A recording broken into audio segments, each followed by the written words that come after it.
What is up, awesome people of the internet? Hello, hello, hello. Um, I really hope that you all can hear me. I'm using a new software today, so let me know. Let me know if it's working. Let me know. Let me know. Let me know. If someone can put something in the chat so I can just check that. But thank y'all so much for watching. What is up, awesome people of the internet? And we are back with another edition of Quita Live, where we talk about basically anything and everything in terms of the world of women's basketball. And oh, what is up, JJ Green? All right, awesome. I am using new software, guys. So this is going to be a great opportunity to test that and make sure it works all good. Just because, yeah, we're trying to see what works and what doesn't work, so we can do more lives like this. All right, so we talking about freshman phenoms today. We talking about freshman phenoms because this season we have some amazing freshmen, and we always have amazing freshmen when it comes to women's college basketball. But it feels like it feels like this year is special. Let me know in the chat if y'all feel like this year is special. But I really feel like this is such a special year for women's college basketball, especially because the freshmen, they're here to play. They're here to play, and they're taking no names at all. We have, awesome freshmen like Mikaylah Williams at LSU. We have Hannah Hidalgo at Notre Dame, who's actually playing tonight. We have Juju Watkins at University of Southern California. We have Milaysia Fulwiley at South Carolina. There are so many amazing. Okay, I think I just am having some weird tech issues, but we will fix that. 1 second, guys. 1 second, guys.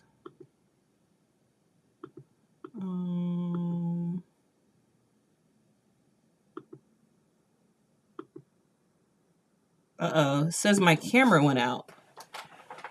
Give me a second, guys.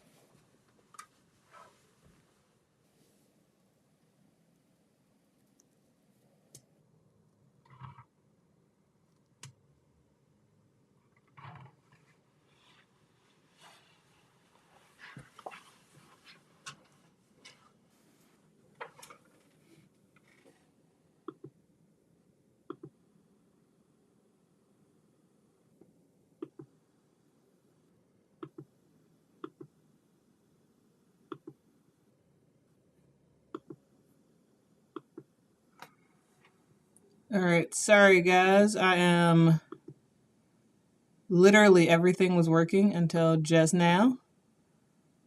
So we are trying to get tech back working, but while we do that, I can still talk.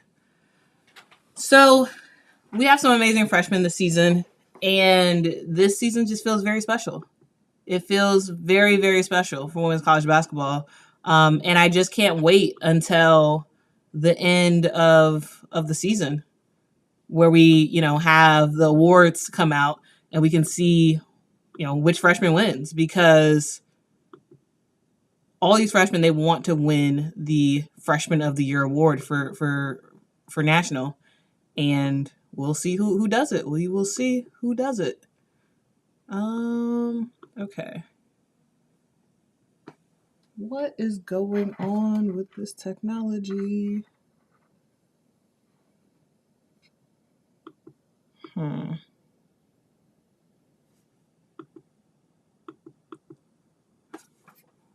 Okay.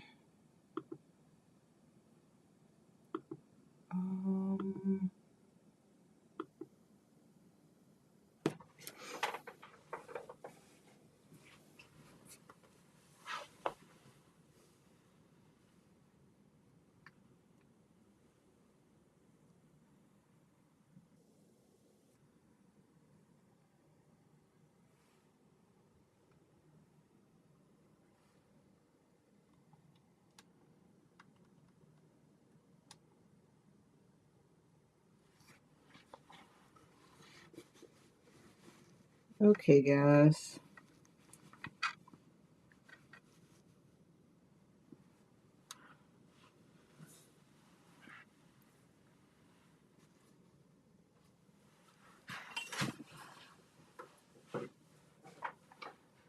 Okay, sorry everyone. I don't know what's going on. So we may hey RC, we may have to do this with just a screen shot because I don't know what's going on.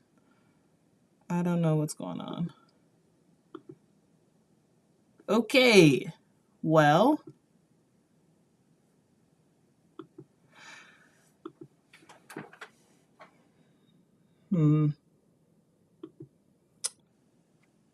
okay guys, I will be right back. We'll have a 2-minute session where I figure out what is going on. And I'll be right back.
All right, everybody.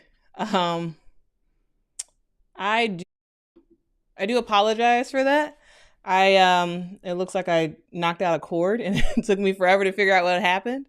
But I'm happy that y'all were continuing on in the chat. Sorry so much for that delay. All right, so let's get into these players. So it looks like y'all have already started talking about some of these players.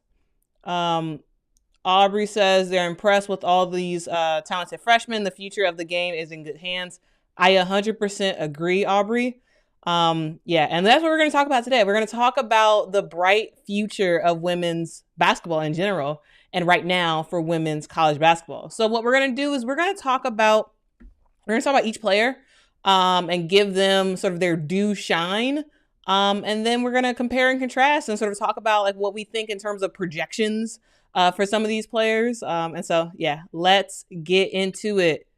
Ty, what's going on with the live? I'm so sorry. Yeah, I had some huge technical issues, meaning that I accidentally unplugged something mid go round, and so yeah, issues. But anyway, we're back now. Hopefully, everyone can see and hear me. If you cannot, please let me know in the comments. But I think we are all good now. I think. What up, Honestly? What up? All right, so let's get started. And we're gonna start with a player who's just been lighting it up, really. Juju Watkins. So y'all, I'm not sure exactly how much y'all know about Juju Watkins, but we're gonna go over sort of her career so far, and then talk about like what we think may happen for her this upcoming season. So Juju Watkins is a player who's been playing basketball since she was little. Both of her parents used to play basketball, which kind of gave her a unfair advantage of sorts because it's in her genes. Basketball is in her genes, and she picked up a basketball from an early age. She went to Sierra Canyon High School. Sierra Canyon is such a huge high school. It's known for a lot of their men's basketball players. But they're no slobs in terms of the women's game as well. Like they're very, very good. And she decided to go to Sierra Canyon. She was the Gatorade National Girls Basketball Player of the Year, which is cool. One thing to note is that if you all remember, Lisa Leslie used to play at USC. And Lisa Leslie and Juju Watkins are the only two USC players to become a girls national player of the year winner in high school. So that's kind of cool. It's cool to be in good company with Lisa Leslie. She was the Gatorade California Player of the Year as a junior, which is cool. She helped her team become undefeated in one of her years. And she finished She finished college. Well, she finished college. She finished high school as the WBCA Player of the Year player, and then she was also on the coaches All-American team. So very, very good. In her senior year, her team had a 31-1 record. And y'all, Juju is just Juju. One of the things that I find really interesting about Juju is that she's such a talented player, but also she's kind of shy a little bit. She in some ways she reminds me of Jackie Young on the Las Vegas Aces. Let me know in the chat if y'all agree with that. Like Juju Watkins is a player who is extremely talented, but she's also a player who is not like she's flashy on the court, but she doesn't have like a flashy like she's not like over the top in terms of her demeanor. Like she's sort of like cool, calm, and collected, which is something that I really associate with Jackie Young. So I kind of find it's kind of cool that Juju Watkins is kind of similar in that respect. Juju played for the U.S. national team for the under 16, under 17 team. She was the FIBA U17 World Cup MVP. which is kind of cool. And she also had 25 points and 9 rebounds in a quarterfinal game against Japan. So this was all pre-USC, all before this year. And also in 2021, she was the U16 champion. She started in all 6 games, and she averaged 20 points a game and 5 steals, might I add, 5 steals. So she is no slob on the defensive end. So yeah, that is all before she decided to go to USC. Juju Watkins is one of those players that, like, she's everywhere. Before she became a freshman, I always heard about Juju Watkins. You saw highlight video after highlight video after highlight video on YouTube. It's to the point where I knew more about Juju than I did about really any other college freshman this year, because her highlights were everywhere. Like, if you go on YouTube and look up Juju Watkins High School, she's everywhere. And she decided to go to USC, which is really becoming a hub again for basketball. You know, you have Bronny James, who decided to go to USC now, and Juju Watkins is sort of doing it on the women's side. USC is becoming a powerhouse again. And JJ Green says, I wish University of South Carolina played Southern California this year. That would be great. And also they may play each other because we have a thing called the NCAA tournament. So we never know. JJ. You may get your wish to see USC play. Also, here's the thing. Here's something that maybe it's just a me thing. It's like, for the last year and change, I have seen people call South Carolina USC.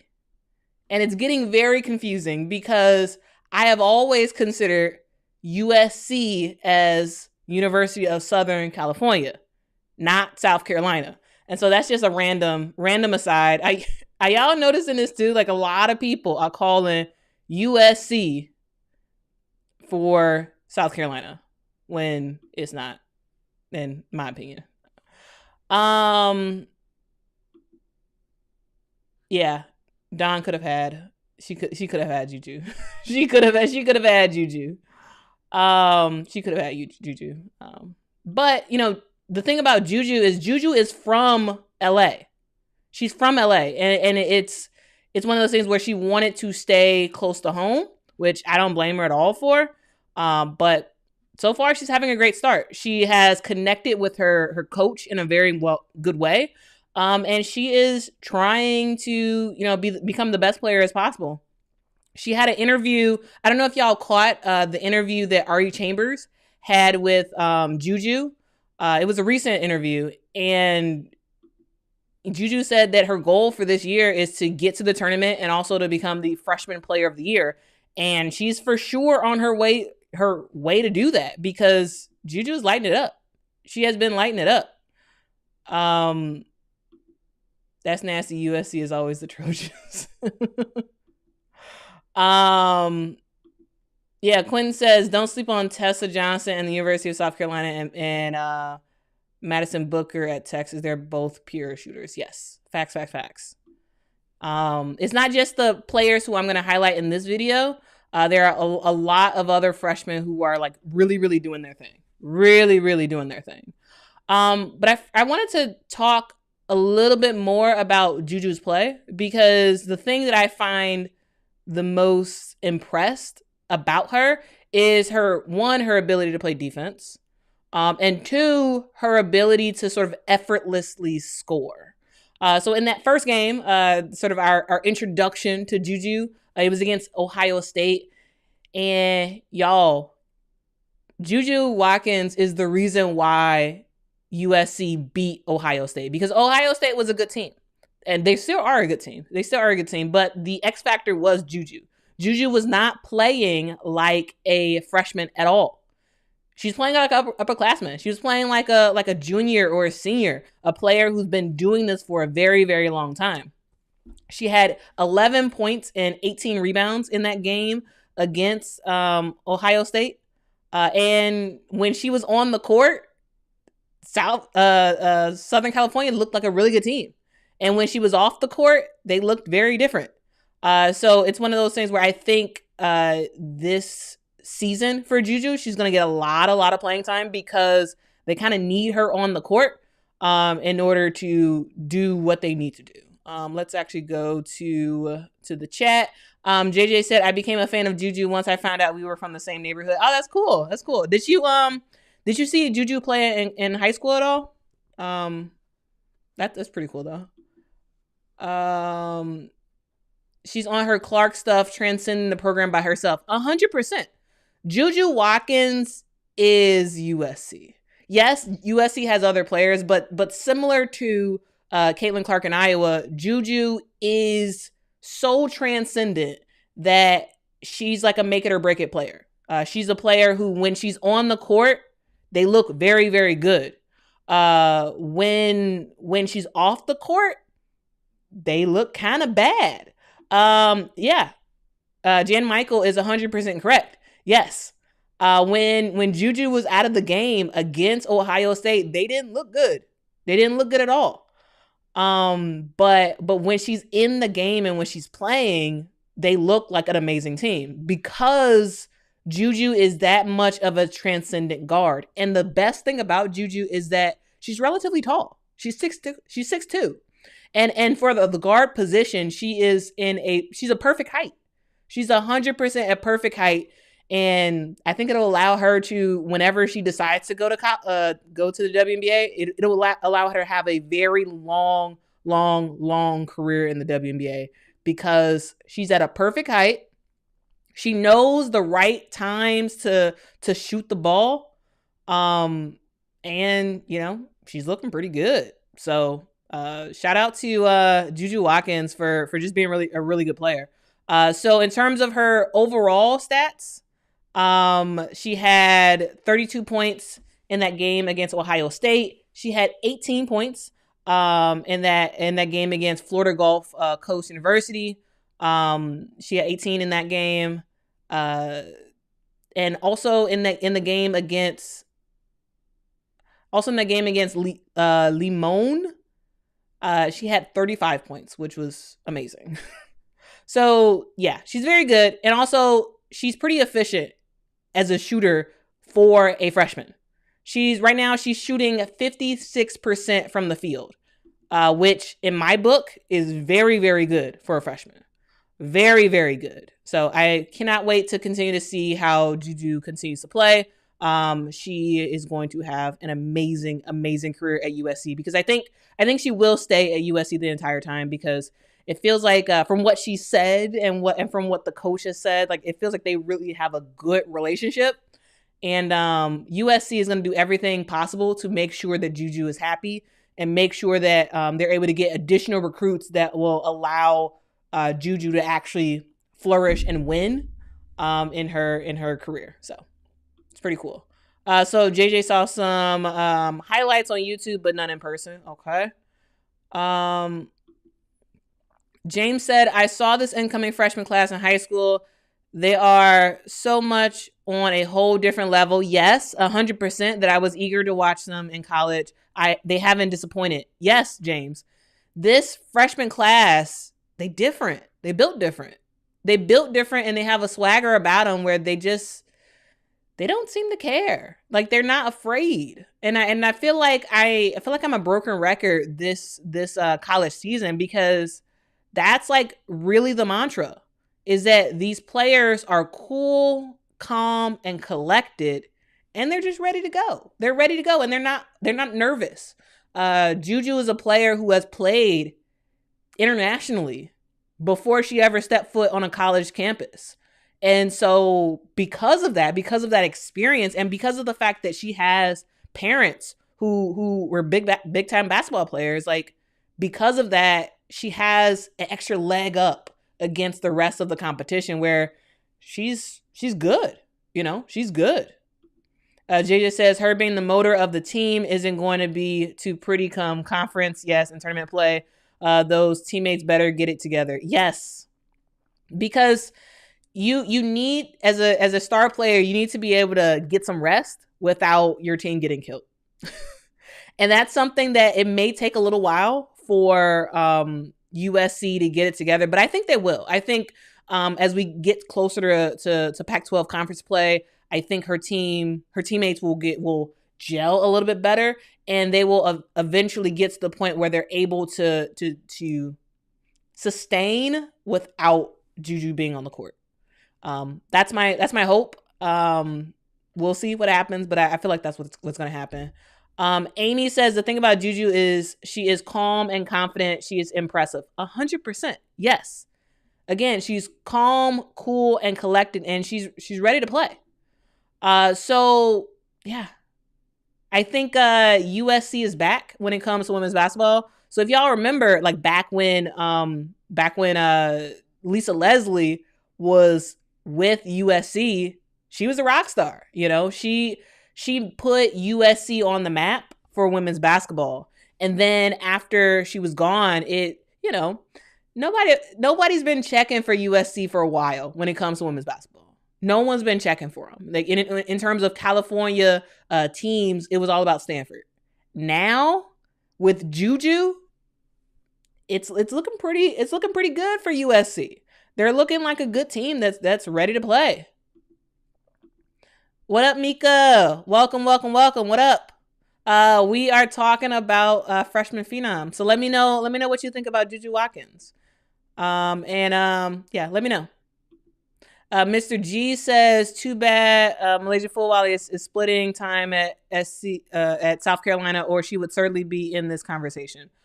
I think Milaysia Fulwiley still is in the conversation, not of a freshman player of the year, but as a player who is turning heads as a freshman.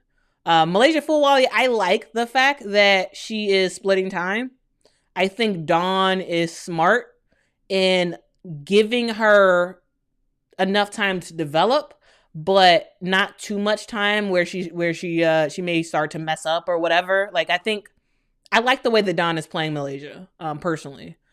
Sure, Milaysia could start and go like crazy, but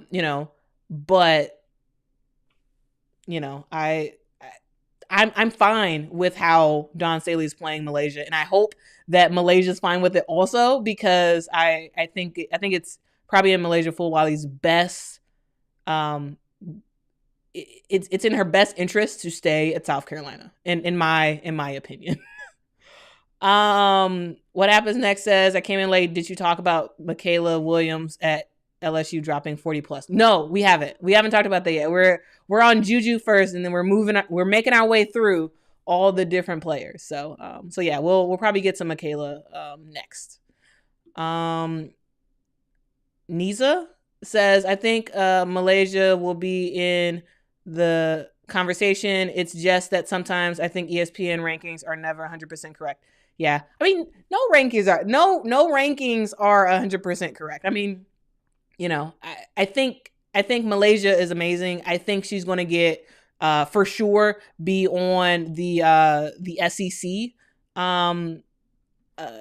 freshman player of the year conversation. I think for sure she's gonna be for that. But in terms of national, I don't think so for Malaysia.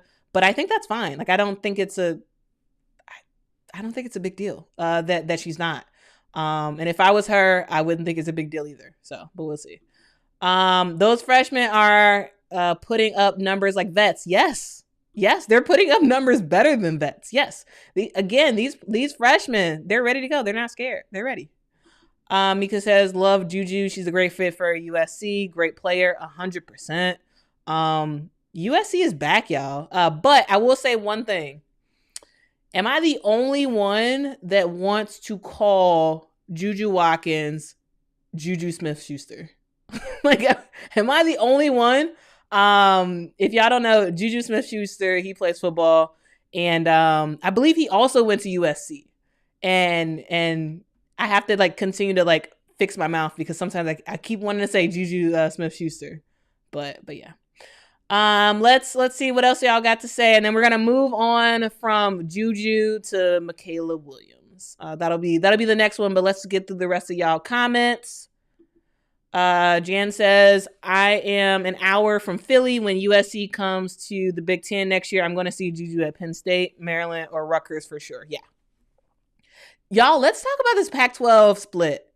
Am I the only one that's super bummed about the Pac-12 dissolving and becoming nothing? Just because I love the Pac-12. Like, look at the Pac-12 this year. They were undefeated for the entire first week. The Pac-12 has some great teams. And I liked them sort of together as a collective. And I'm kind of bummed about, what happened. But, it is what it is. Honestly says, I assume you're talking about Juju. I hope she doesn't get poached because she wants more time. Oh, I think you're talking about Milaysia Fulwiley. Yeah, I hope she doesn't get poached either. I don't think she'll leave because I think Dawn is giving her enough time to where hopefully she's okay. But yeah. Yeah, I agree. Staley's strategy with her is smart. Oh yeah, we're about to get to that. Quentin says Malaysia's game would suffer if she was given the reins completely. Yes, because she takes a lot of risks on defense with some of her flashy plays. Yes. Yeah, and I think that's a factor to why Dawn Staley isn't just sort of like putting her out there and having her like play all these minutes. Again, I think Dawn Staley is handling that very, very smartly. Let's see what else y'all got to say. Anything else about Juju? James said ESPN got it right with Juju being number one. Yes, 100%. But the top four are pretty generational talent. Yep. Yeah, Juju is a full rounded player, and it feels like she is. It really feels like she's WNBA ready right now, which is like scary to say to someone who is a freshman. So yeah. Honestly, says I keep saying Juju on that beat. Juju on that beat. That's funny. All right. Let's see what else I got to say. All right. So let's move on from Juju to Mikaylah Williams. Y'all, Mikaylah Williams, she's very good. One thing about Mikaylah Williams is that she is one of those players who is just, I think she's going to start just about every single game she plays for LSU. I think she's going to stay the entire time at LSU. And she's going to be very, very talented. Very, very talented. Also, real quick thing to note is Juju was for those, I think someone said in the chat, but Juju was number one coming into this season as the number one player of the 2023 ESPN class. And the person who was number two on that list was Mikaylah Williams.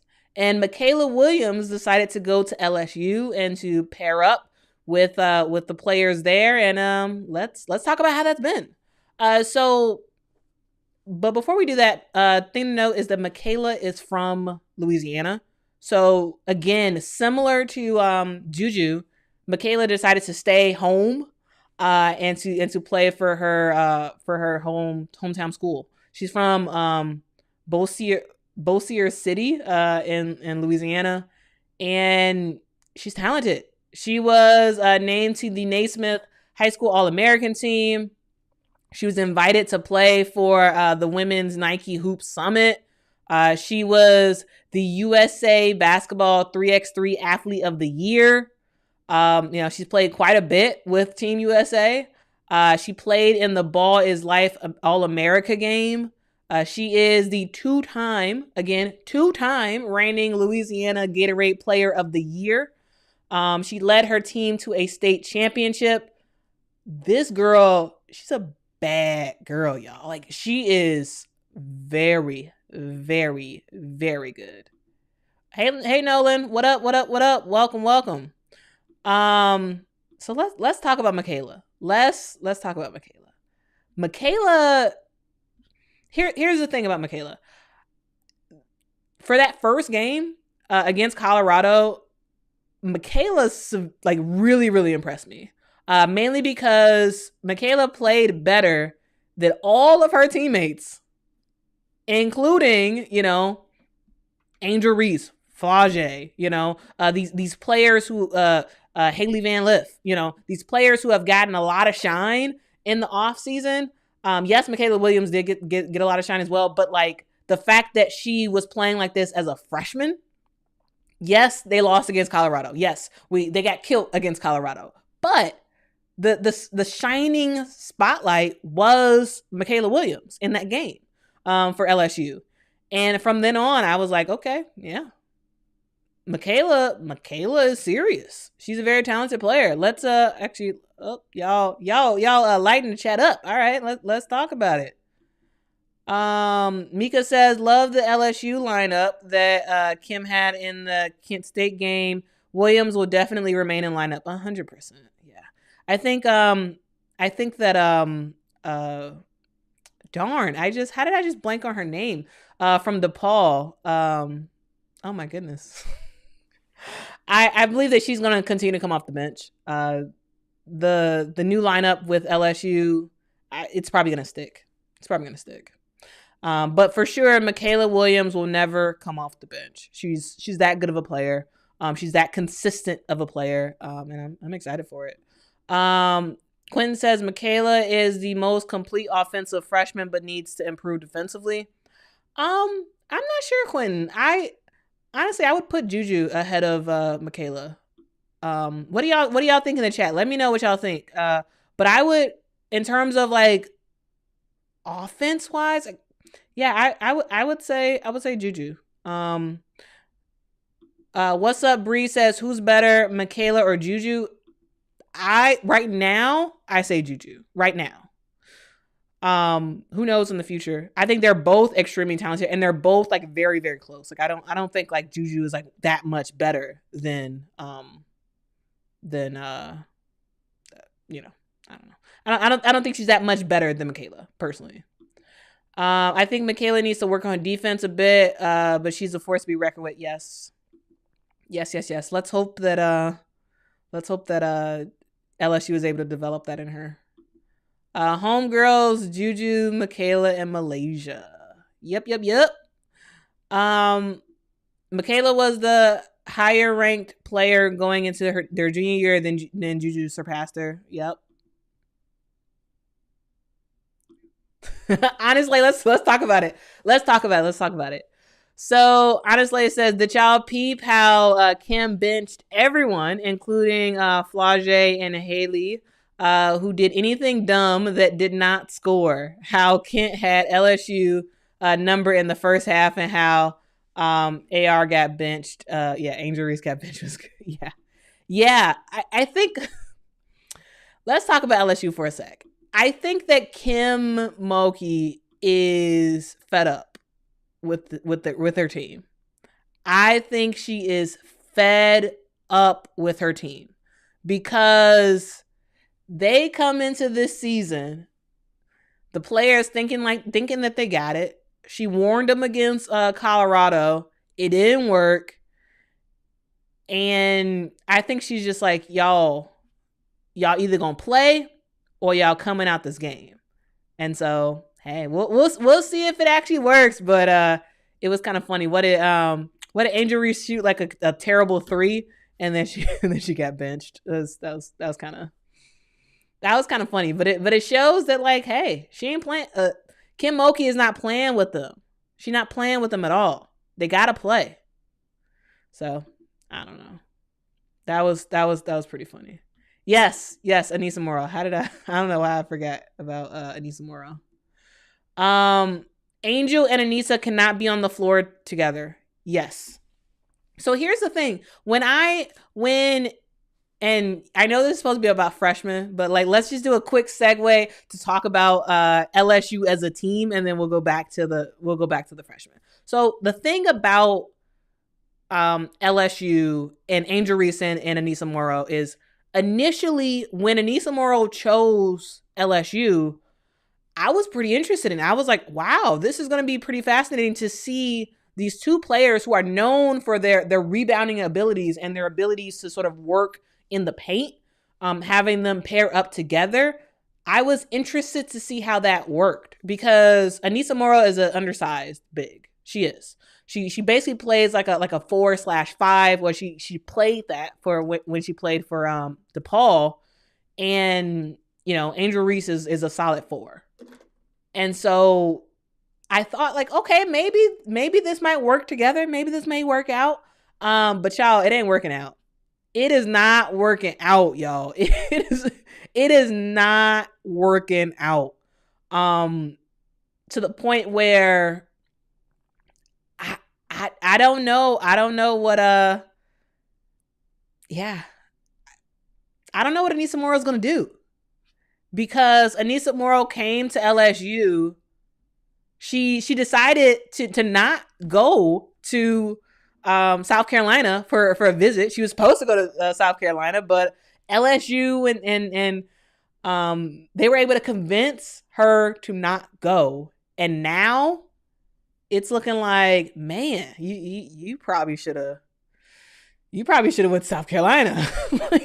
like it's getting a little bit interesting for Anissa Morrow right now. Like, what do y'all think about what's going on with Anissa Morrow? Like, let me know what y'all think in the chat, because the way I'm looking, I don't know, man. I wonder if she ends up regretting this, because I was hopeful. I really, really was hopeful. And if y'all look back at some of my old videos about Anissa Morrow going to LSU, I was pretty interested in it. I was like, okay, this might work. Okay, this should be pretty interesting. But it ain't working, y'all. It ain't working. Oh, Darvin said never thought it would work. All right, Darwin. Darwin, you're better than me, man. Like, I thought it could work. Clearly I was wrong.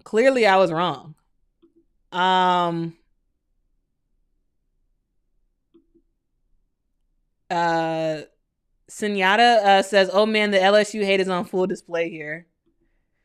Is it hate? I don't know. I don't know if you're talking about me or in the chat or like what, but I don't think it's hate. Like, because at the end of the day, even though LSU is having all these issues, at the end of the day, I still think they will be in the championship game. I still think that. Yes, they're having a lot of issues, and I think that, Anissa Morrow is probably going to severely regret going to LSU. I still think, as of right now, that they are still going to make it to the championship game. It's just, they're going to have to go through a lot to get there. That's the thing. James said, no true point guard and no real big. They have both, actually, but Del Rosario and Velez are not getting the time needed to develop in that system with Haley Van Lith, Morrow, Smith, and Reese. Yeah. So I think Del Rosario is very good. However, she is definitely not as advanced as some of these other freshmen are coming into their freshman season. So for those who don't know, Aaliyah Del Rosario was number 7 coming into this season. She was number 7 in the class of 2023, according to ESPN. And then you had players like Milaysia Fulwiley, who was 13. You had Courtney Ogden, who plays at Stanford. She was number 10. So Chloe Kitts was number 17. Jada Williams was number 21. So Del Rosario was ranked very, very high, and she has talent. It's just, I think it's just going to take her a little while longer for her to develop. I think it's going to take a little while longer. History has proved that other than an all-star game, too much talent on one team never works. Look at the Clippers now. Well, JJ, I think the Clippers are a different situation because James Harden is just toxic, it seems like. So the Clippers is a very, very different situation. But yes, I hear your point about too much talent being on one team. However, look at the Miami Heat, how they had the big three, and they, they were pretty good. So let's see what else y'all got to say. Morrow's coming along okay. She played much better in the Kent State game. I mean, yes. The competition was very different. But yes, she did play much better. Yes.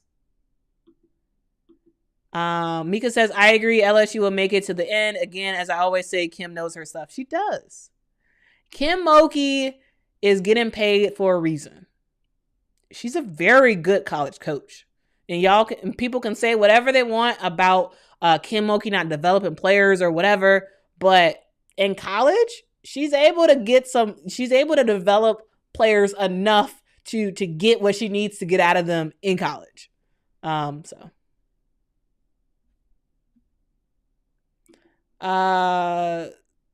Sportsphere Media says Morrow had great stats last game. What are we talking about? I think yes, she had great stats. However, the competition wasn't the best.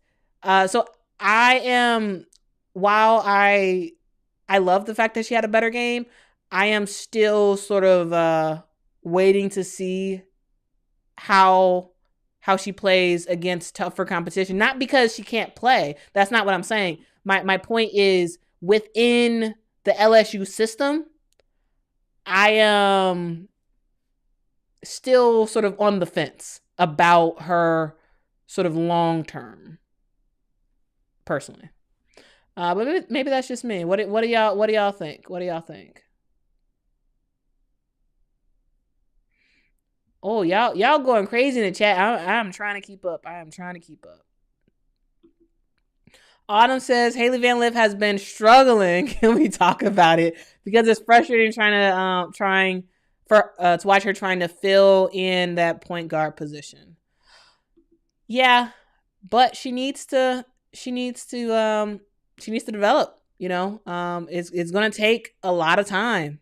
It's gonna take a whole lot of time. But if she wants a career in the WNBA, she has to talk about. She has to get better. Nisa says we were talking about the 3 freshmen. Yeah, we actually do need to go back to talk about these freshmen instead of talking about what LSU needs to do and all that stuff. Maybe you can make another video to analyze teams. Yes, that's what I'll do. Yes.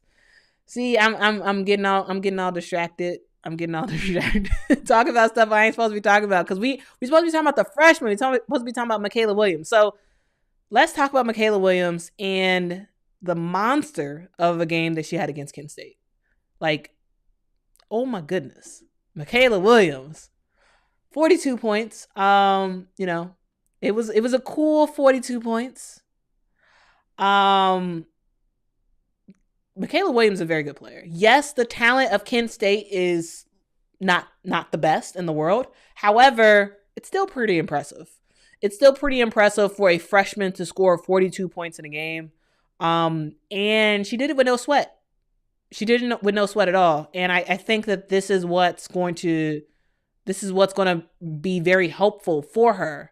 Because y'all, she's efficient. Like, she is such an efficient player. Can we talk about her ability to shoot threes? Can we talk about that? LSU could shoot last year. They got even better as a shooting team this year. And Mikaylah Williams is a huge factor in that. Yes, Nisa, we're back to Mikaylah. Thank you for telling me to get focused. I'm back focused. Because Mikaylah Williams is a player who can do just about everything.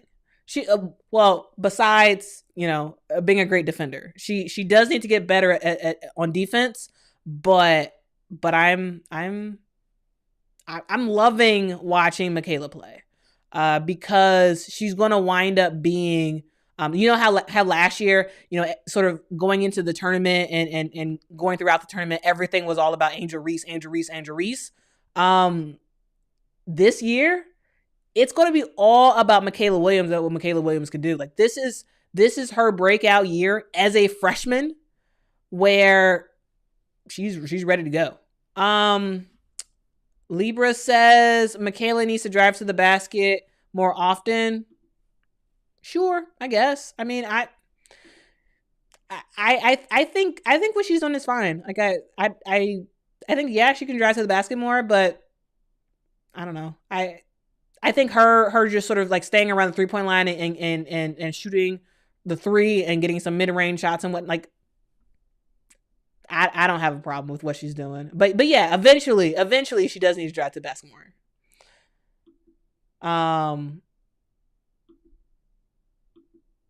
Not her song shoot, but Williams looks like she's been practicing on that shot. She's good. She is very under control and never seems to rush anything. Yeah, Mikaylah Williams is a good player. Like I am very excited to watch her continue to develop. Out of the freshmen that LSU has, like Mikaylah Williams is ready. She's ready on day one. And Kim Mulkey is going to continue to use her. She's a player who seems to be at the right temperament when it comes to playing as a freshman. She can get animated a little bit, but like for the most part, she's calm, cool, and collected and ready to go. Also, she can hit free throws, which is very, very important. All right. That is... Niza says she makes it look easy when she's shooting. Yeah, like a smooth killer, a walking bucket. 100%. All right. So let's move on. So we've talked about Juju Watkins at USC. We talked about Mikaylah Williams at LSU. And now let's talk about Hannah Hidalgo from Notre Dame. So they're actually playing actually, I think the game is still happening right now. But let's get into Hannah Hidalgo. So who is Hannah Hidalgo? So Hannah is a 5'6" guard from New Jersey that has decided to leave New Jersey and go all the way to Notre Dame to play basketball. As a high school player, she was the 2023 Gatorade Player of the Year for New Jersey. So again, as we're seeing, Mikaylah, Juju, and now Hannah have all been Gatorade Players of the Year. So she's really good. She was on the FIBA under 19 World Cup team. She was on the Nike Hoop Summit, and she played basketball for Philly Rise, which was a prominent team in the Philadelphia region. One thing to know, a very, very fun stat, is that this girl can flat out shoot.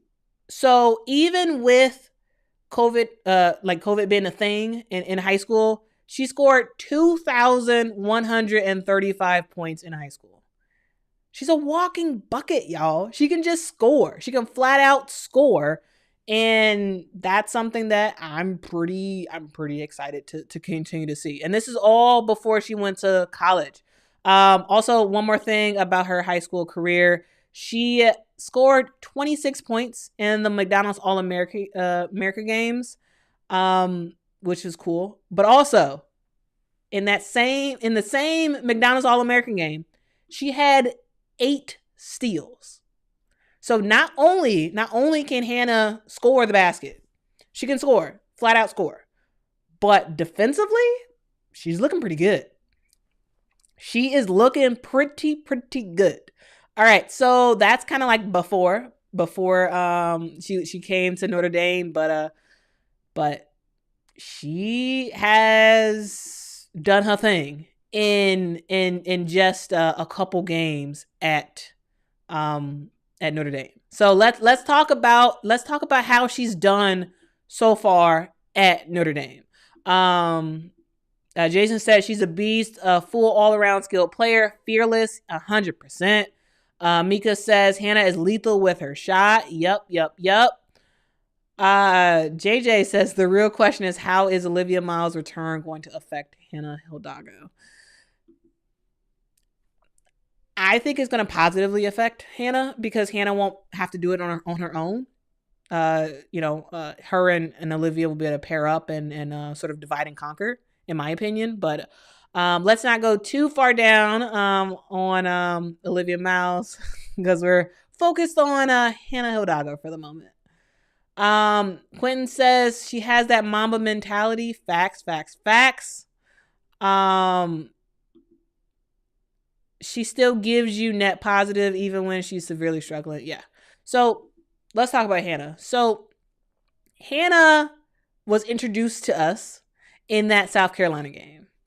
And that South Carolina game, she surprised a lot of people because against South Carolina, which is a team that I think pretty much everybody would say that defense is a mentality for them.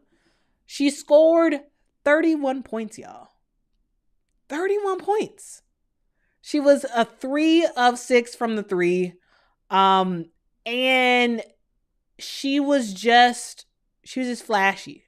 She was on fire. She really was on fire. And it was like, man, if this player is that good against South Carolina, like this is like, she wasn't playing her first game against, I don't know, pick a random team. Like she's playing against South Carolina in Paris, one of the biggest games of the season, in her first game, and she dropped 31 points. Like, come on, y'all. Like, she like, it's amazing. It is 100% amazing to watch her play that first game. And then she follows it up with continued very, very good game. So again, in that game, so she played Notre Dame played against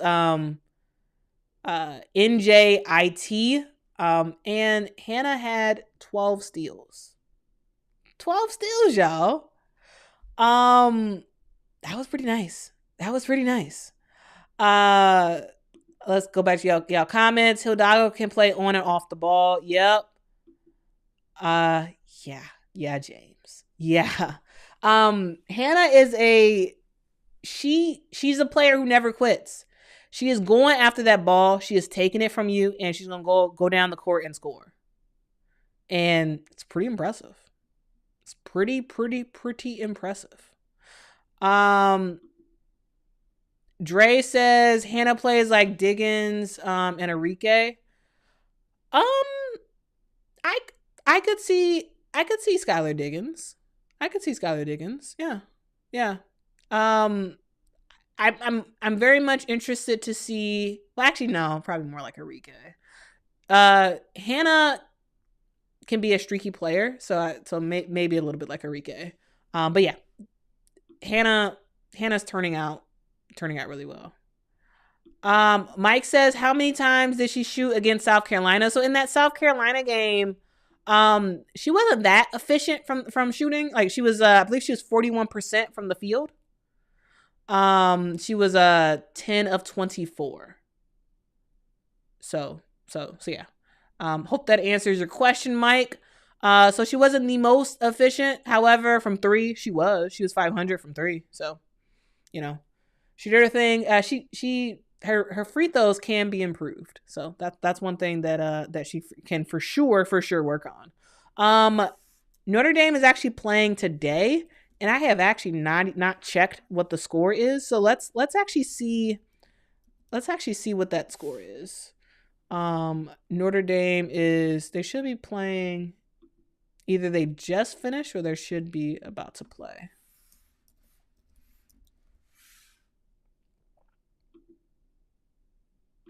Okay, so Notre Dame just played Northwestern today. And Hannah had 21 points. I did not watch this game. So they played today in Northwestern. Hannah had 21 points. 6 steals, y'all. 6 steals. like, oh my goodness. 21 points, 6 steals. She had 5 assists, 6 rebounds, and only 2 turnovers, which was very impressive. So Notre Dame beat Northwestern 110 to 52. So 110 to 52. Yes, for sure, CC, a blowout. Yeah, blowout. I wonder, was that game at Notre Dame, or was that in Chicago? Because if it was, I could have went to that game. Oh no, it was in Indiana. Okay, that was a away game. Okay. All right. Yeah, 110 to 52. So Hannah Hidalgo, very, very talented player. I think she has a lot of potential.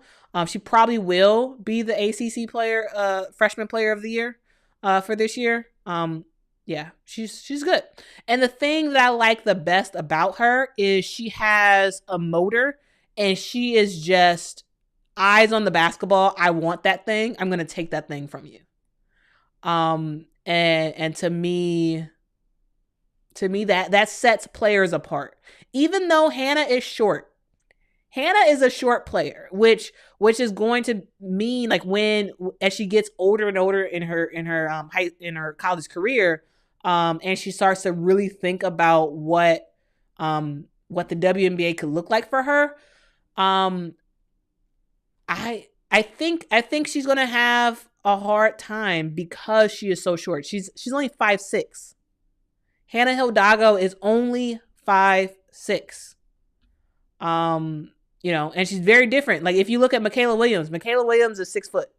If you look at Juju is 6'2". So even if you look at Milaysia Fulwiley is 5'10". So it's going to be interesting to see, as yes, Hannah's doing great and she's a great player right now, but it's interesting to see how she continues to develop, to kind of see what her sort of WNBA prospects look like. Yes, Mika says Mika's looking forward to Hannah playing against Tennessee on the 29th. Facts. Yeah. I am very much like, so here's the thing. A lot of these teams, they play in non-conference play. They're playing against some, like, not so talented teams. Like, for example, this game against Northwestern. So, like, while, Hannah and other players are doing very well, I want to see them play against better competition. And that Tennessee game is better competition. So that should be kind of fun. That should be kind of fun. But we'll kind of see. We'll kind of see what happens on that front. Let's see. I am looking at okay, so that Tennessee game, y'all, on the 29th, that game is at 5 p.m. and it's going to be on ESPN. So on ESPN2. So if y'all want to watch that Tennessee versus Notre Dame game, it is going to be on. It is going to be on ESPN2. So y'all make sure y'all watch that. Thank you so much. Thank you so much for the super sticker, Holly. $4.99 from Holly, saying character looking really impressed. What? Character looking really impressed, saying, well, I think that's an emoji that this software, I guess, can't read. But thank you so much, Holly. I really appreciate it. Appreciate you. Jason says that Hannah is balling, though. She got that mental swagger. Yes, Kelsey Plum is only 5'7". Yes. Hannah Quentin also says she'll be fine in the WNBA because she has skill set. She does have the skill set. I am interested to just continue to see how she develops. Because she's a very, very, very good college player right now. And I think she can develop into a very, very, very good WNBA prospect. Let's see. What happened with Rickea? Okay, real quick segue to Rickea. So Rickea didn't play in their last game, Tennessee's last game, and Tennessee almost lost because of it. It was, I don't remember her ever like actually getting like injured in a game. So I'm not exactly sure if her injury happened, sort of in practice or like what. But yeah, let's do a quick Google and let's see. She's listed as day to day. So Rickea is listed as day to day. We will see what happens. But yeah, Tennessee not having Rickea Jackson is a huge thing. And if Rickea Jackson is still out when Notre Dame plays them, I think Notre Dame's probably going to win. Because Rickea Jackson really is huge. really, really, really is huge. Yeah, Quentin said the Vols look horrible without Rickea. They did. Which is, it's unfortunate when you have teams that it's like completely all on one player. So when that person is not available, it looks bad. Like the Lady Vols barely beat Memphis. Barely. And they only beat them in overtime. And so like kind of suspect. But again, Rickea wasn't playing, so that's a huge difference. Huge difference. Niza says, I think if she continues to play playing good, she will definitely go to the W. She would go to the W despite her size. I think that Hannah and that girl Jordan Canada are the same height. Yeah, Jordan Canada is pretty short, and Jordan Canada is good. Right now she plays for the LA Sparks, but when Jordan Canada first got into the WNBA, I believe it was like her first or second game I was watching, and she initially came off the bench for Seattle because of course Sue Bird was there, and watching Jordan Canada come off the bench, she was good. She was good, and it made me be like, man, okay, I can't wait to see her actually have her own team. And she kind of has that in LA. So Jordan Canada is really good. And yeah, they're about the same height. Holly says Mikaylah is really that girl. Her team just don't have togetherness. They're gonna get it together. Like y'all, Holly, Kim Mulkey is gonna get them together. I mean, they're looking better already against not the greatest competition, but they're looking better already. So we'll see. They said Rickea has a lower leg injury or something. Yeah. Yeah, but she's day to day, so we'll see when she gets back. But yeah, I definitely didn't see her injure her leg in her previous games. So I assume it must have happened in practice or something. Something must have happened. Jewel Spear is going to steady the ship. James said got her, so both her and Olivia. Oh, okay. Yeah. Jordan Canada fire. Oh yes. So if you're comparing Jordan Canada as a freshman in college to Hannah Hidalgo as a freshman in college, yes, Hannah is way better at the same stage. Yeah. Mr. G says Dawn Staley played at 5'6" and Kim Mulkey at 5'4". Hannah is has that same fearlessness. Is Kim Mulkey 5'4"?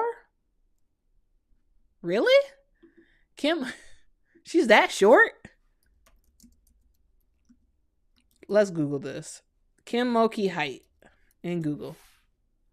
Wow, she's 5'4". I don't know why. I just always thought she was taller. Wow. Yeah, she's 5'4". Did y'all? Yeah, Kim Mulkey was a very good player. She's a very good player in college. Very good player. Anyway, so yeah, that's Hannah Hidalgo. Hannah Hidalgo is talented. She is a player who wants the ball at all costs, and she's gonna steal. She's gonna get a lot of steals. A lot of steals. I think when it comes down to it, by the end of this season, she's going to have the record for steals in 1 year for Notre Dame, like 100%, because she got an eye for the ball and she does it.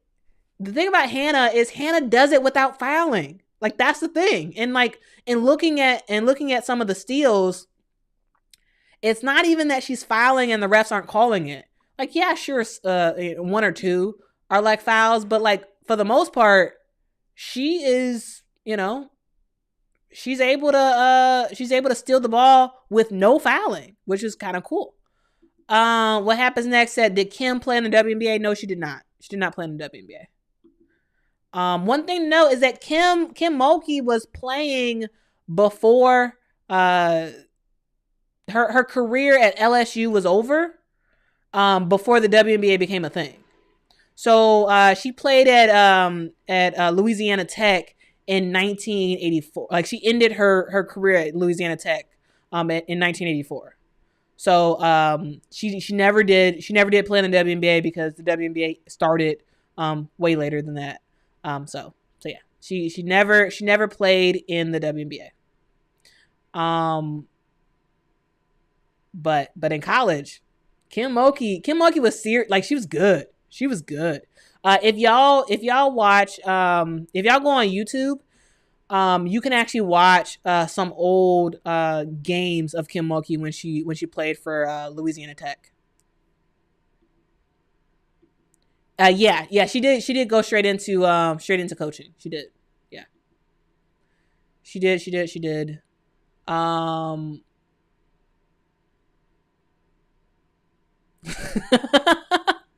JJ said Kim always had a forehead on her. Don't mind this comment.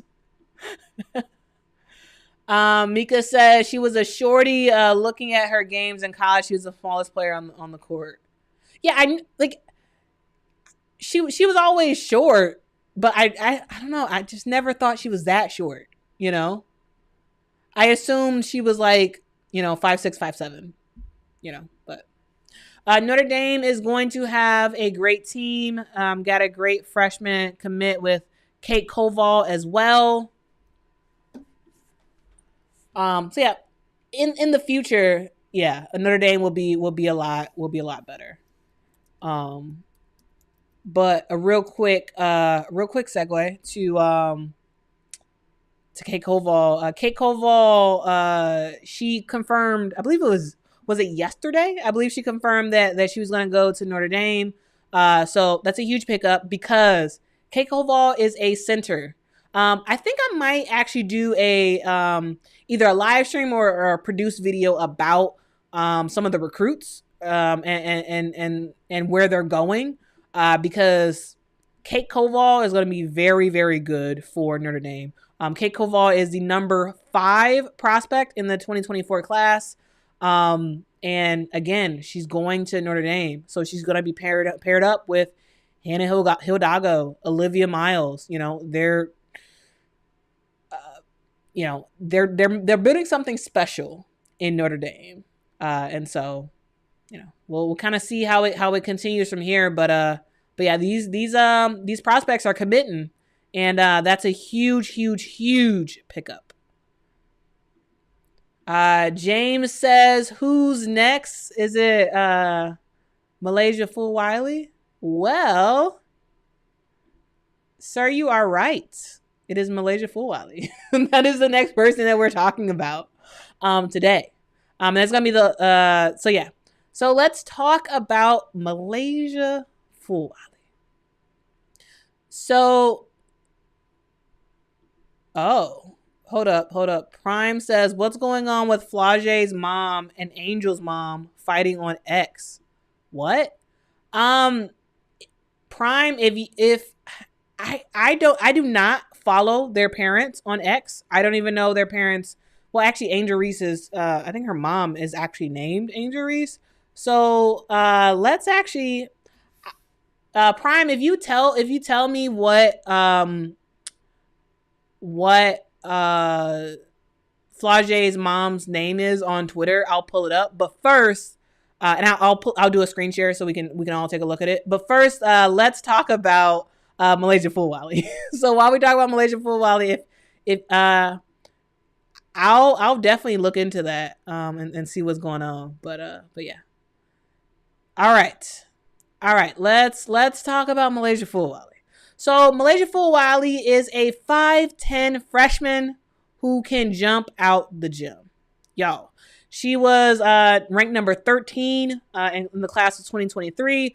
Ranked a little bit low in my estimation. I would have put her probably at least in the top 10 for the class of 2023. She was the all-time leading scorer. What? Oh,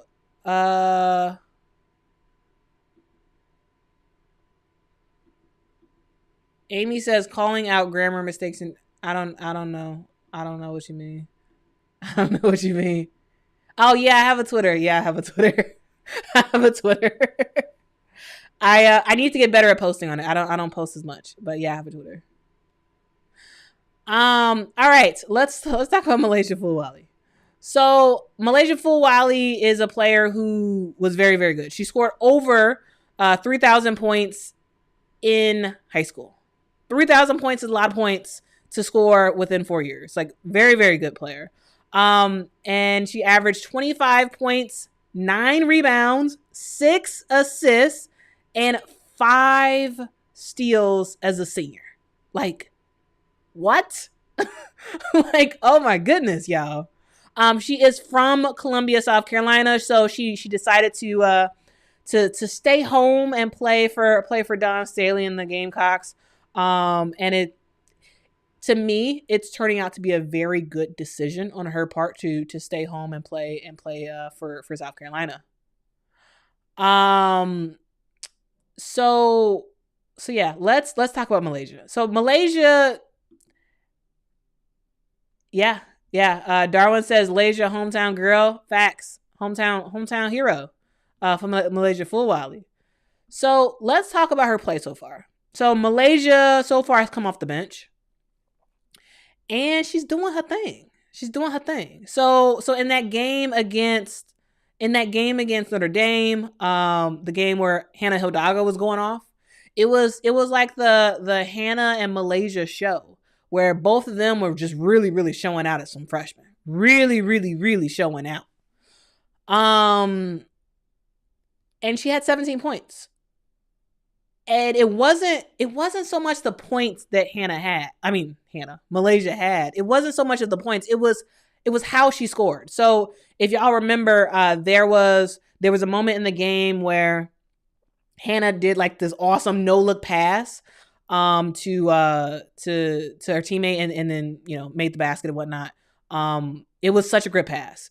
Also, Milaysia had that, it was like a behind the back, like interesting looking layup, and it was like, whoa, what was that? Like she shut down the gym with that move. Milaysia Fulwiley can score. Yes, she can score, but she's one of those big time bucket makers. She's one of those players that when she scores, you're like, whoa, what was that? And she is extremely, extremely athletic. Now, I say that Milaysia Fulwiley can jump out the gym because this girl can jump out the gym, y'all. She can jump out the gym. And it's kind of cool. Did y'all know that Milaysia Fulwiley can dunk? Did y'all know that? Did y'all know that Milaysia Fulwiley can dunk? This girl is 5. She's 5 foot. She's 5'10", and she can dunk. She can jump out the gym, y'all. There's a clip. Actually, I think I should better share it. I should be able to share it. But there's a clip of her dunking, and it's like I mean, it's not the hardest dunk in the world, but like the fact that she can do that at 5'10" to me is huge. I'll install later.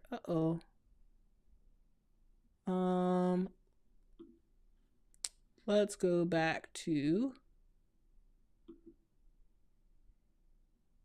the scene. All right. So Milaysia Fulwiley can just jump out the gym. She's very, very good.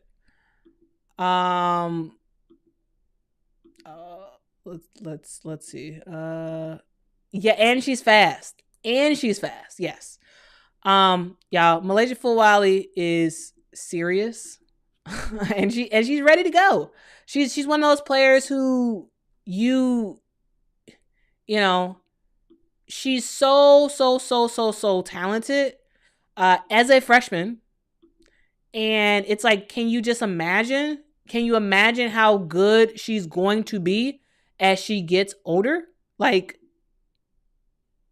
can you just imagine? She's going to be very good. So Milaysia kind of reminds me of Ja Morant a bit. She's fire. She is fire. Facts. Yeah, in a similar way to Ja Morant, like Ja Morant is one of those players who is like, he's short. In NBA's term, in real life terms, he's not short at all. But in terms of the NBA, he is short. And, he's turning out to be very, very good. So, I mean, yeah. We'll see what happens with Milaysia, but like, she's looking pretty good. She's looking like a pretty good player. Y'all, I think I am going to, can I pull this up? I'm going to share my screen, and we are going to take a look at Milaysia's dunk. Let's see if I can get this thing to work. Again, y'all, I'm using new technology.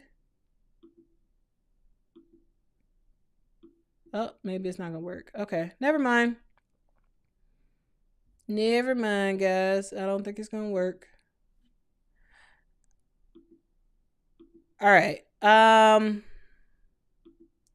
What happens next is I want tickets to the Final Four in Ohio, right? I remember I reported out about that in my last video. I can't remember anymore, but I let's see.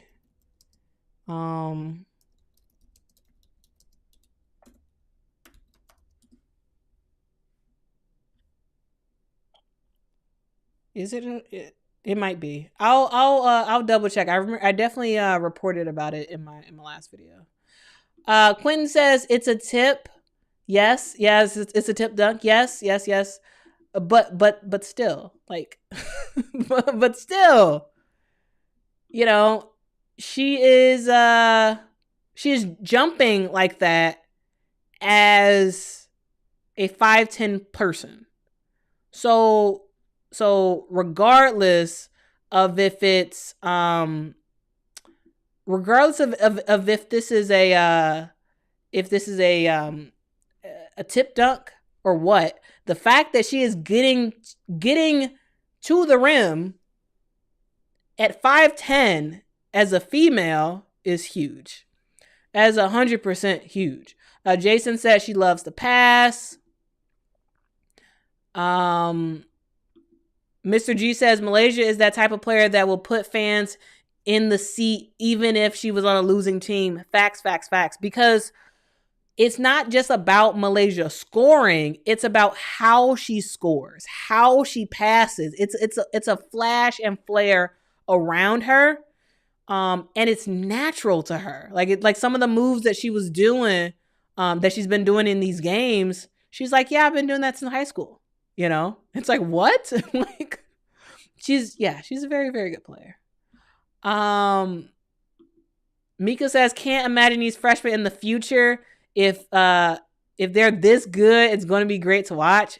Facts. I mean, yeah, it was a tip dunk, but still, like, yes, it's definitely not a power dunk, and not like, anything, some of these other players do. But the fact that she got up there, to me is huge. What happens next says she will sell a lot of tickets in the WNBA if she keeps progressing and keeps her head on straight. Facts. I think as long as she stays at South Carolina, I think she'll be good. Lil says they got a freshman coming out of Canada that can dunk with ease. South Carolina does. I should I assume you're talking about South Carolina.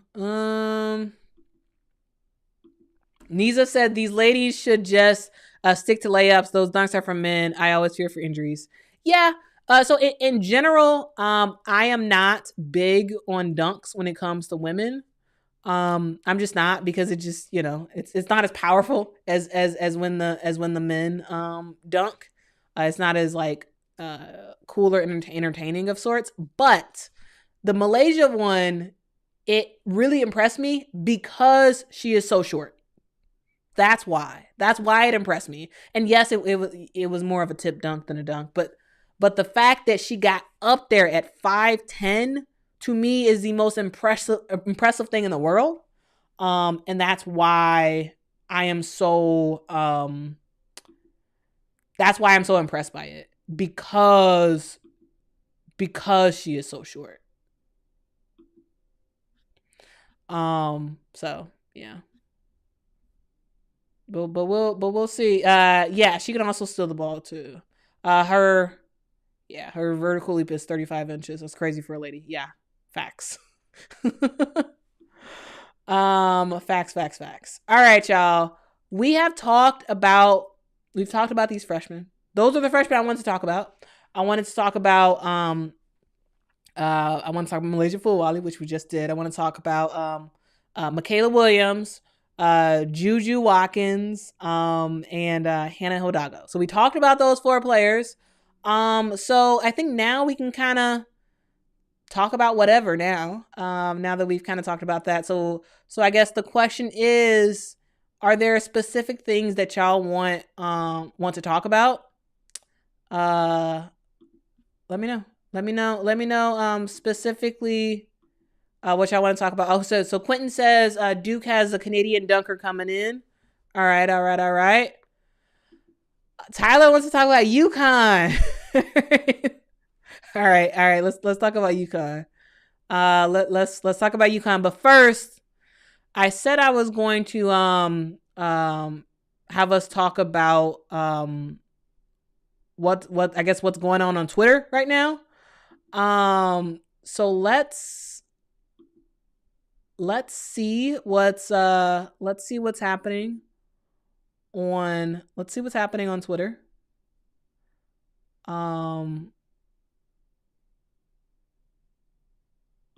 So am I able to share my screen? I might be. Let's see.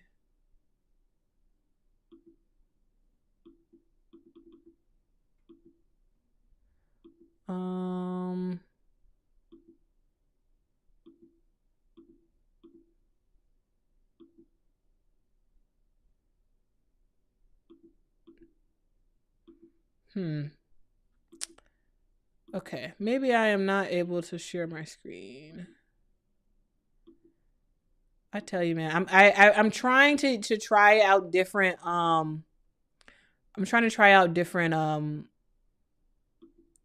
software to just see kind of see what works. And it seems like maybe that's not gonna work. Maybe that is not going to work.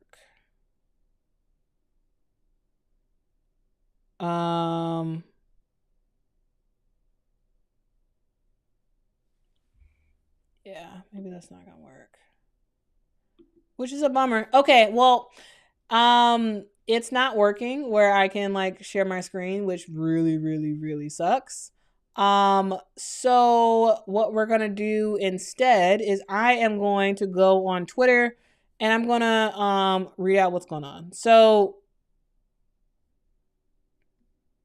here's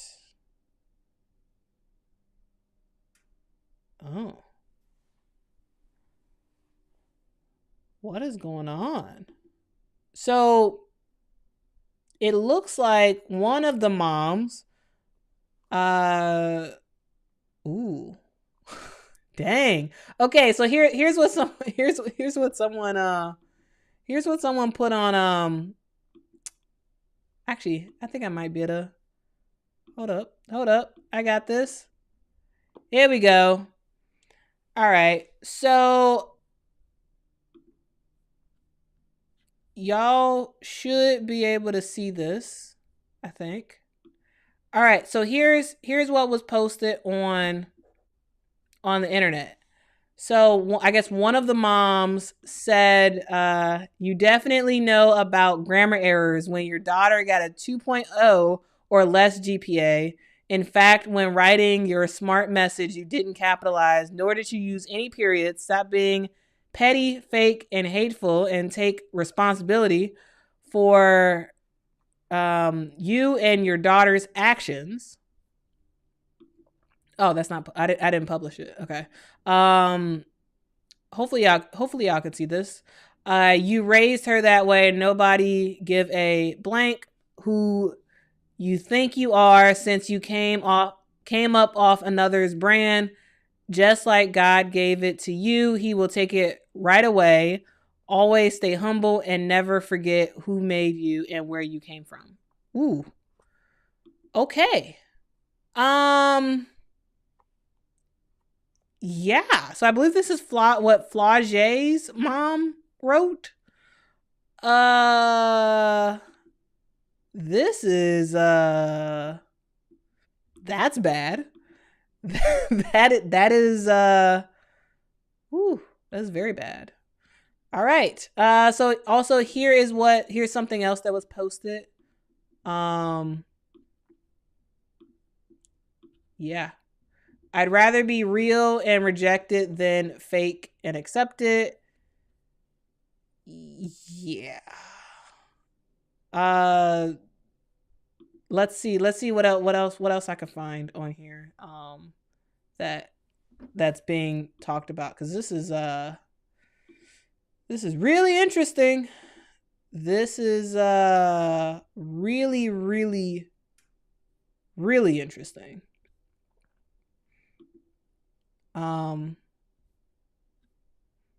Because these players are they were pretty close. Like, they were very close, actually, not pretty close.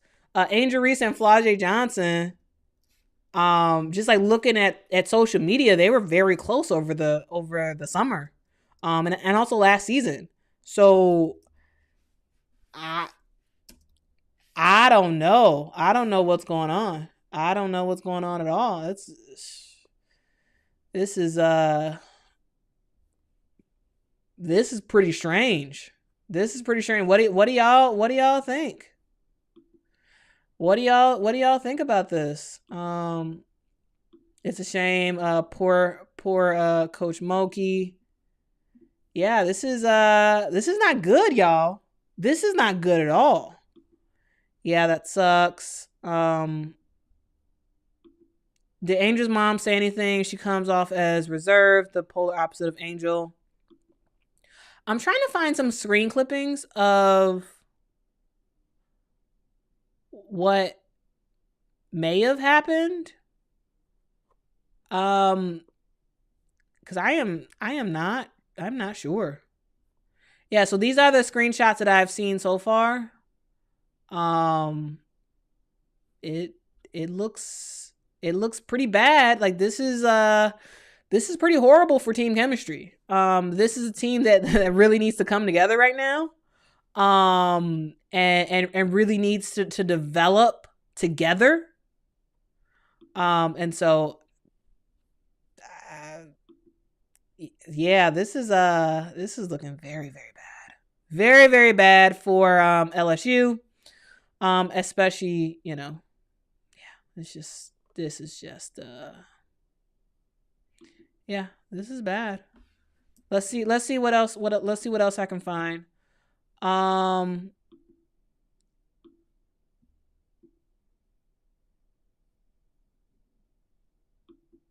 Let's see. What else can I find? Oh, this might be it for now. But yeah, this is bad. This is yeah, things like this can destroy the locker room. Yes, especially when moms are involved in this.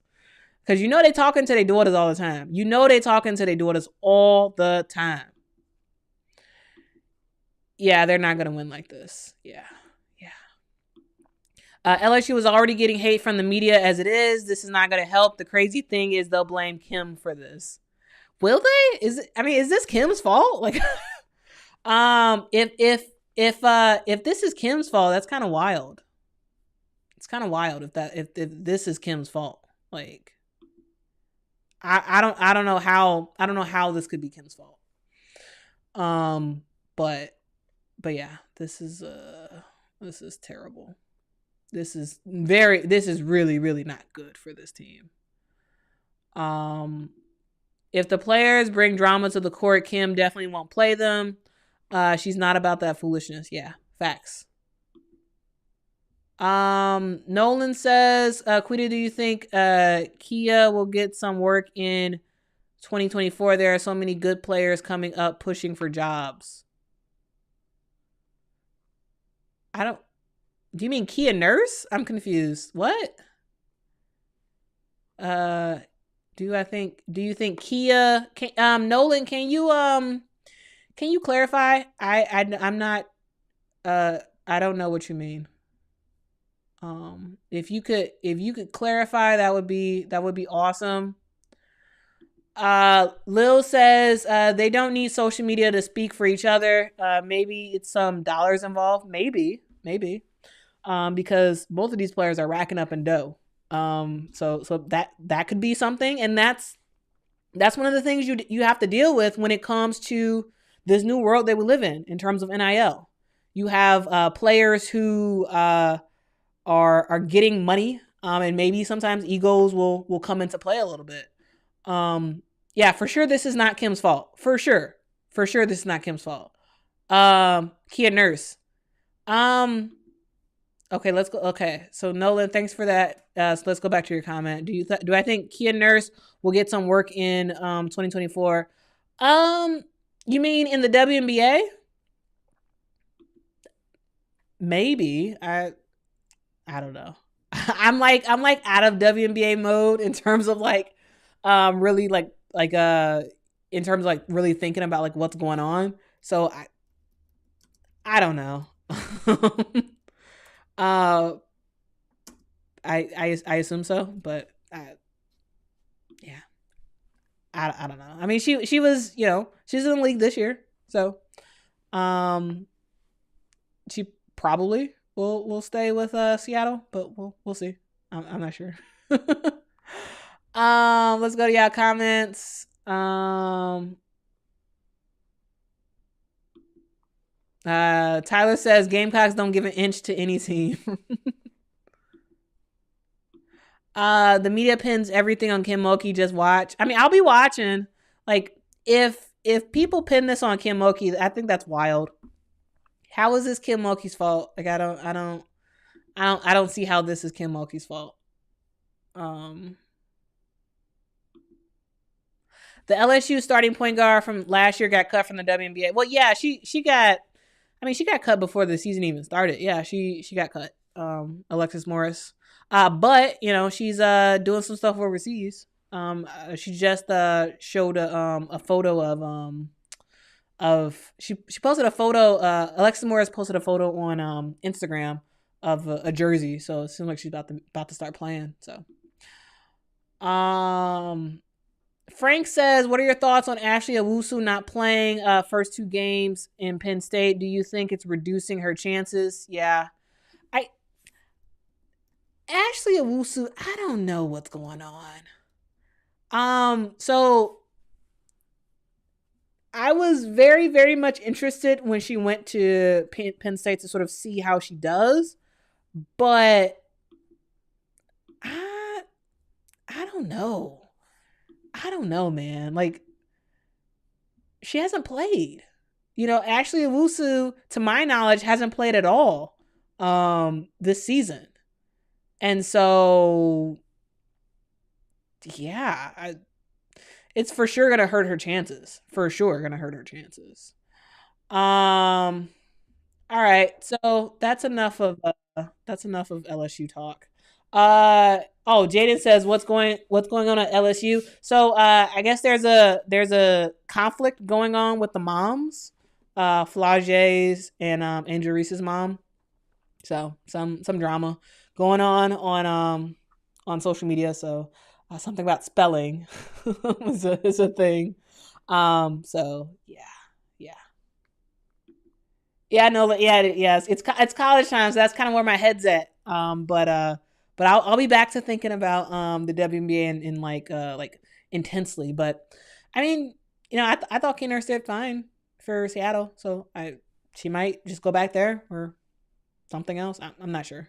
Okay, Jason says let's talk Yukon, AZ Fudd and Paige Beckers. So yeah. Let's talk about them. So Yukon kind of shocked everybody when they lost. And I think so. Here's the thing about Yukon. Yukon is a very, very talented basketball team. Very, very talented. However, they're a team that has been sort of on the cusp for a while.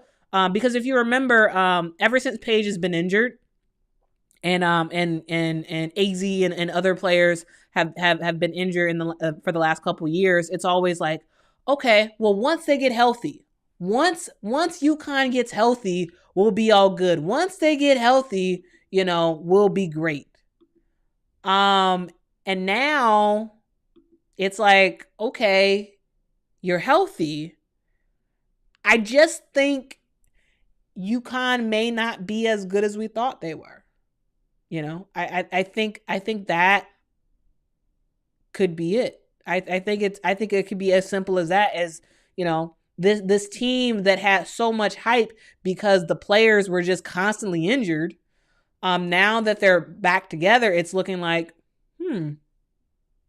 maybe you're looking a little suspect, so that's the thing, they don't have a ton of height in the post at all, and that's something that's going to severely hinder them. So if we take a look at UConn's roster, they're pretty small. So they did have Janet L. Alfie. They still have her, but Janet L. Alfie is out for the entire year.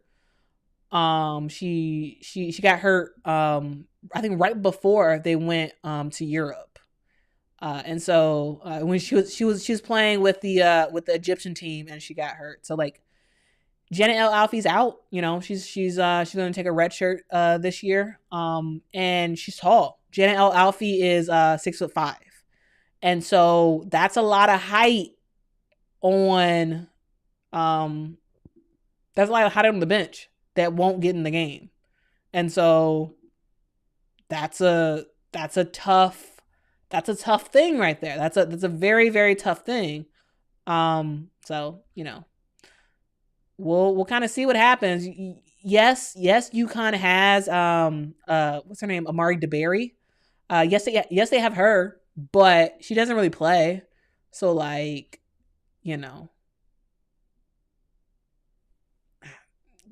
they're not going to be very good. Well, no, I'm actually I should clarify that. They're gonna be a very good team. Yukon might even will make the Elite Eight for sure. But in terms of thinking about this possible matchup between Yukon versus LSU in the national championship game, it's seeming like it might not happen. It seems like it might not happen, and if it does, they're going to develop a lot later. But it really has to be all about the post play, because I think Paige is doing fine. Like I have zero qualms about Paige Beckers at all. Like I think Paige Beckers is doing a good job. It's AZ Fudd that has just been a dud so far this season. Like she's kind of been a dud. Like and it's interesting because AZ Fudd is a talented player, but she's not playing like it. She's not playing like she is AZ Fudd, you know? But yeah, I agree with you. UConn is UConn. I think NC State is slept on. NC State for sure is slept on, for sure. And I hope that like now, a lot more people are paying attention to NC State, because NC State, the fact that they weren't ranked was flat out ridiculous. Flat out ridiculous, because they're a good team. I mean, you look at Sanaya Rivers, Isaiah James, they're a very good team. Like, very good team. So yeah. It's we do have to make sure to give NC State credit. It's not just that UConn played bad. It was that NC State had an amazing game. So yeah, we have to talk about that as well. I think we'll see Iowa versus South Carolina rematch, but this time in the championship game. That'd be fun. That would be fun. At this moment, I still believe that LSU is going to be in the national championship game. Who they're playing against, to me, is up for debate. Right now, it's looking like South Carolina. Maybe Iowa, but the tough part about Iowa is it really is just Caitlin Clark. Yes, they have other players who can play, but it really is just Caitlin Clark. Though Gabby Marshall, she got a lot better in that last game. She got a lot better. But yeah, we'll see. And Hannah Stokey can be pretty good. Tyler, facts, man. Vonleh, Foreman, and Sherrod could all make the WNBA. Yes. And here's the thing about Colorado. Colorado is such a they're such a gritty, no holds barred type team. Oh, that's cool. If I do a thumbs up, is it gonna show a thumbs up? Oh, that's awesome. All right, y'all. If y'all give this video a thumbs up, that would be awesome. Thank y'all so much. Yeah. Facts, Tyler. 100%. Colorado is such a good team, and I think the fact that they are Colorado, they're slept on. And they're a team that doesn't necessarily have the flashy stars on their team. Looks like my camera is going out. So maybe I have to cut it.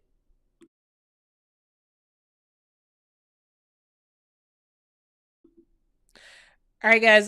Sorry, I had to go to the screensaver real quick. Looks like my camera has like heated up because I've been on for a while. So it looks like maybe it's conked out on me.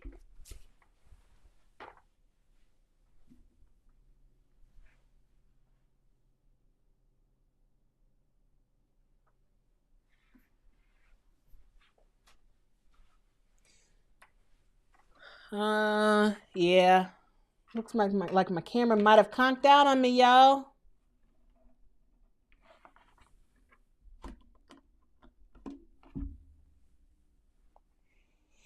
All right. Well, anyway, let's continue to talk.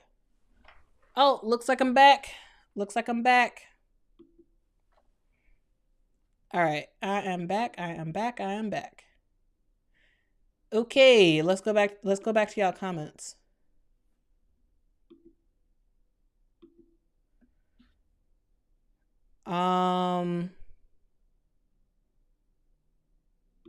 Yeah, Kaylin is Superwoman. She is. She is. Facts, facts, facts. So Quinn says, what makes me have so much confidence that LSU will make it into the title game? Because I think that even though they're looking, LSU is kind of suspect right now, I think they have the talent on their roster and they have a coach in Kim Mulkey that will get them to figure it out just in time for the NCAA tournament. That's what I believe. Because again, if you're looking at sheer talent, LSU has it. Yes, they still need to really, really figure out playing together. They're a little bit better now. Anissa Morrow is she's really in that last game. She's figuring it out more. And other players and Kim Mulkey is now gotten to the point where she's like, if you're trash, I'm taking you out. And I think that's going to force her team to actually play well. And to me, that is what's going to get them into the title game. I could be wrong. I'm totally fine with being wrong, but I think they're too good, and Kim Mulkey is too good of a coach to not get them to the championship game. But we'll see. We'll see what happens. Quinn says LSU had a better team last year.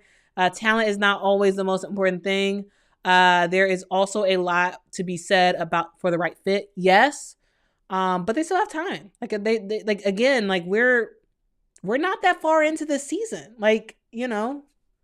There's still a lot of time. So I think they'll be fine. In my opinion, they'll be fine. Tyler says South Carolina coach is just as tough as Mulkey. Oh, facts. Yes. Yeah. Don Staley. Yeah. I don't know who in their right mind would question the coaching prowess of Don Staley. Don Staley, she can will her team to victory. I mean, look at South Carolina so far.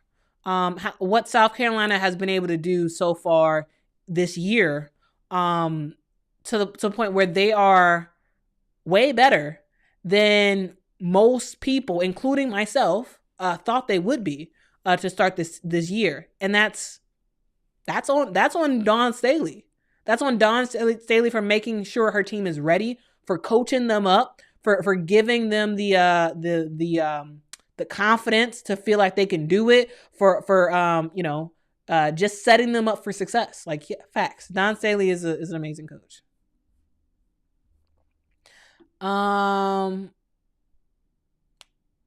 Let's see, y'all. Let's see. All right. I think we might just call it quits today. I do, but before we do, I do want to just let you all know some big updates in women's college basketball.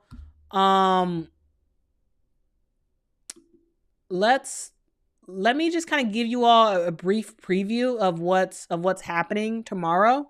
Actually, before we do, a quick recap of what's happened so far today. So NC State played today. They beat Elon 90-35. Isaiah James had 30 points. As we mentioned earlier, Notre Dame had 110 points versus Northwestern University with 52. North Carolina beat Hampton 62-32. We had Ole Miss beat Temple 80-63. And we're just going down the line, just letting y'all know what's happening. Oklahoma beat Alabama State 92-46. So those are some of the bigger games that happened today. And let's kind of give a preview of what's happening tomorrow, because there's a very good game on tomorrow that I highly recommend, highly recommend you all watch. I personally will be watching, and I think I'm kind of waffling around whether or not I should do a pregame show for this game or not. But we have Yukon, who is playing tomorrow. Yukon is playing Maryland. So that's going to be a pretty good game. So right now, Yukon, they've dropped down to number 8 in the rankings, and they're playing against number 20 Maryland. This is going to be a very good game. This is in stores, so Yukon is at home for this game. I am very much excited for this game. Y'all, this game is starting at 5:30. So, let me know. Are y'all watching this game? Are y'all watching it live? Like, let me know what y'all think about that. Sneaker Freaker says, that's a funny name. Says must see TV. That is a must see TV game. But before we left off, I really just wanted to let y'all know what's going on tomorrow. So that's gonna be a big game. I will probably go live after that game to just sort of talk about like what happened, because it's gonna be pretty big. It's gonna be a pretty big game. The first week of the season there was a lot of bigger games, and I think now that we're sort of into week 2, it's not as much in terms of big games. Yeah, Mr. Street says Maryland has no height either. So that's why it's the perfect matchup. It's the perfect matchup.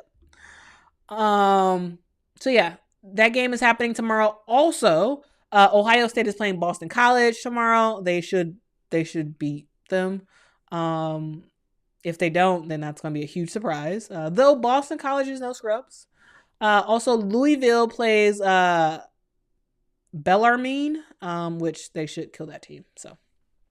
So yeah, we have the main game tomorrow is this Yukon game. So, I highly recommend y'all watch that. Also, for the South Carolina fans, South Carolina is playing tomorrow. So make sure y'all watch that. Tomorrow they play Clemson. So that game is going to be on the SEC network. They play at 6:00. So we have a big game in Yukon versus Maryland at 5:30, and then we on FS1, and then we have South Carolina versus Clemson on the SEC network. So make sure y'all tune into those if you are interested.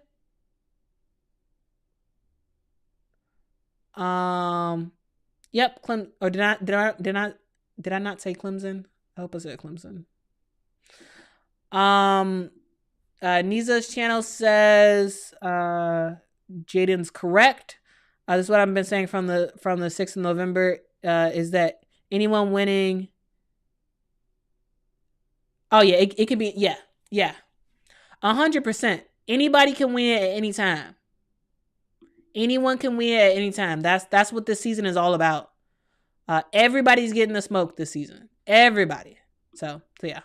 Those are some of the games that y'all should watch out for tomorrow. So make sure y'all do that if y'all want. If not, I'll be able to give y'all a recap of what happens in that game. I feel like this whole live format, I'll probably continue to do that and continue to go live throughout each week. Like I'll go live a couple times just to sort of talk about a specific topic, and we just can sort of talk together about it, because it's so much better to just talk together in real time than to not. So, all right, guys, that is today's live stream. I will be live tomorrow after the Yukon game. So make sure y'all watch the game and then hop on, or even if you don't watch the game, hop on. I'll kind of give you a recap of what happened. For folks who have not done so already, please make sure to watch this week's episode of Women's Basketball Weekly. You can just go right to my channel and watch it. But thank y'all so much for rocking with me. I appreciate y'all. Mika, love the live, Squeedo. Thank you so much. Thanks, Lil, for your support. Thanks, Pat and Joseph. Yeah, this is really our time to talk together in real time on these videos, and so that's why like there's something to just talking in the comments after a video is published, but like it's even better to just sort of watch it to like engage with it live. So y'all rock. I appreciate y'all so much. So tomorrow, make sure to watch those games. And then, you know, we'll connect again and talk together. But yeah. Happy women's basketball season to everybody who celebrates. Y'all some awesome people. I appreciate y'all. Until next time, guys. Bye.